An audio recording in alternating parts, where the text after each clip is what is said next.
Assalamualaikum warahmatullahi wabarakatuh. Perkenalkan, nama saya Maesari. Di sini saya akan menjelaskan tentang skandal Satyam. Satyam didirikan dan dipimpin oleh Ramalingga Raju, lulusan MBA Ohio University dan Harvard University. Kasus ini bermula pada Maret 2008. Satyam melaporkan kenaikan revenue-nya sebesar 46,3% menjadi 2,1 miliar dolar. Di Oktober 2008, Satyam mengatakan bahwa revenue-nya akan meningkat sebesar 19-21% menjadi 2,55-2,59 miliar dolar pada bulan Maret 2009. Melihat semua reputasinya, pantas saja Satyam dinobatkan sebagai IT terbesar keempat di India. Reading a Tiger, itu sebutannya. Sungguh ironis, pada 7 Januari 2009, Ramalingga Raju tiba-tiba mengatakan bahwa sekitar 1,04 miliar dolar saldo kas dan Bank Satyam adalah palsu.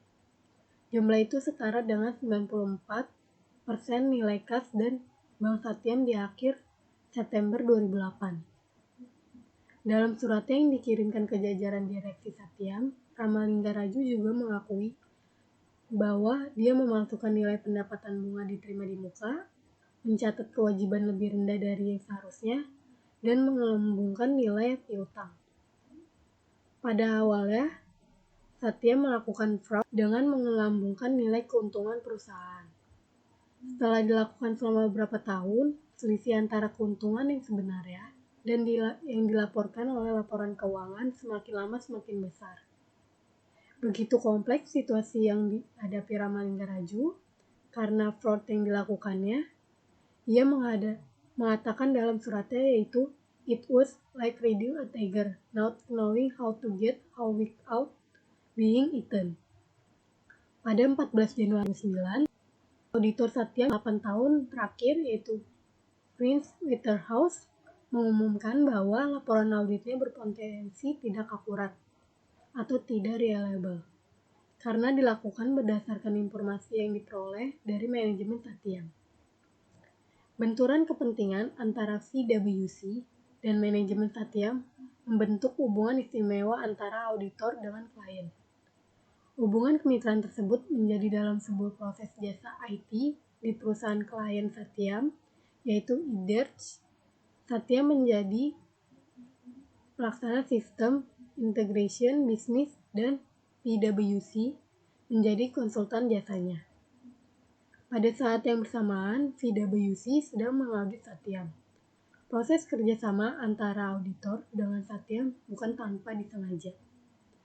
Dari hubungan kemitraan ini, menandakan bahwa keduanya memiliki hubungan bisnis erat, sehingga menyebabkan auditor PwC kehilangan independensinya. Benturan kepentingan. Benturan kepentingan ini tidak hanya berhenti pada benturan kepentingan saja. Akibat hubungan bisnis larang dalam profesi ini justru menimbulkan problem baru. Diketahui bahwa perbandingan fee audit dari Satyam ke PwC relatif jauh lebih besar dibandingkan dengan usaha sejenis Satyam dalam pembayaran kepada auditornya.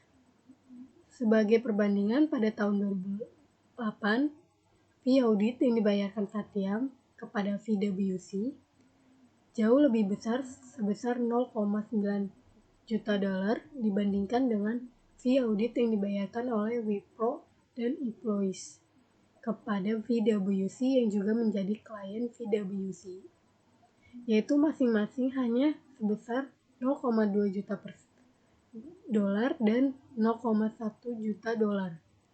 Sudah bisa dibayangkan bahwa auditor PwC ini menambah dugaan kuat bahwa keterlibatan auditor PwC syarat dengan benturan kepentingan. Akibatnya yaitu menyusul skandal fraud yang dilakukan Satyam dalam laporan keuangannya.